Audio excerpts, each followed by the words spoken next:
Maybe we'll get into that with our next guest. He's a longtime researcher in the AI area, spoken on the subject in front of G7 leaders, regulators, business executives, in addition to specifically helping shape the Department of Defense AI strategy. Gregory Allen, Center for Strategic and International Studies. He's director of the Wadhwani AI Center.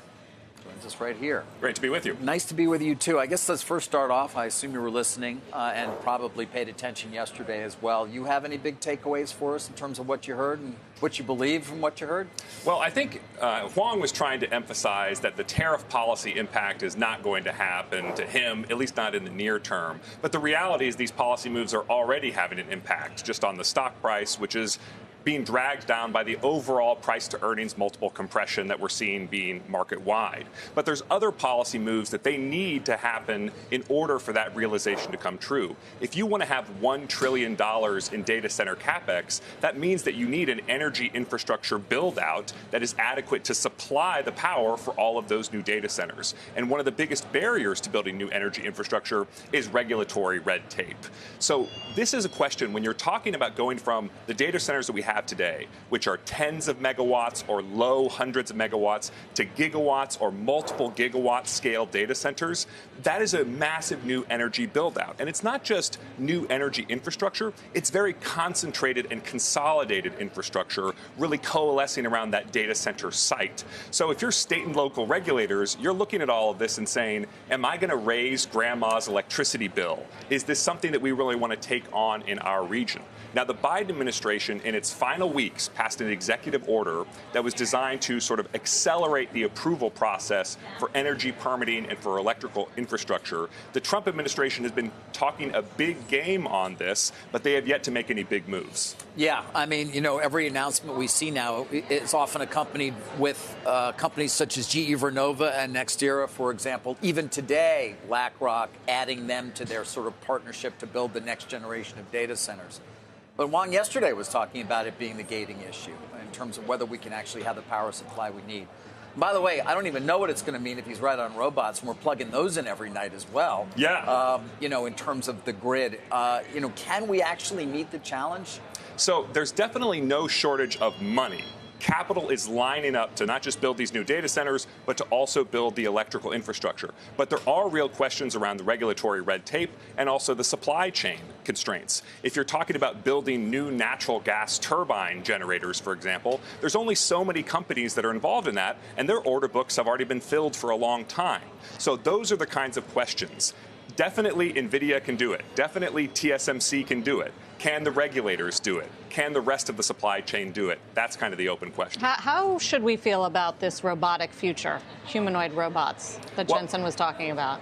I think Nvidia's in a strong position no matter what. I remember, going back to the 1980s, anytime a company announced a humanoid robot, it was like an immediate red flag. This company is on the hype train. Don't believe anything else they say for the rest of the year. But we're now at a level of technological maturity where you can actually start to do interesting things. It's unclear whether there's actually product market fit for these new capabilities. Certainly they're attractive, interesting, exciting in a demo, but can you really make money off these? I think that's an open question. But it's not necessarily an open question for Nvidia because they make money on the investment in robotics, not necessarily on the back end revenue. So at least in the short term, they're positioned to benefit either way. And big capital flows are going into humanoid robotics as well. And are those estimates of how big those capital flows are going to be implicit in that? Is it about unfettered training and inference and reasoning? In other words, we're not going to set any limits on getting to AGI, and we're going to just let these models do what they do? Or do you think there is a policy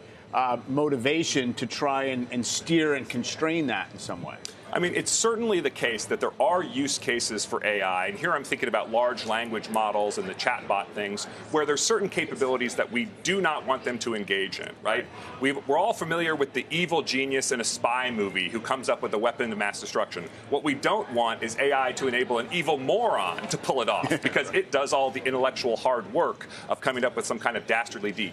Even folks who are very anti-AI regulation, think Meta CEO Mark Zuckerberg, they recognize that there are these specific use cases where we do need safety guardrails and constraints. You know, on that note, we're trying to control the chips that obviously China can get a hold of. We want to maintain some sort of superiority.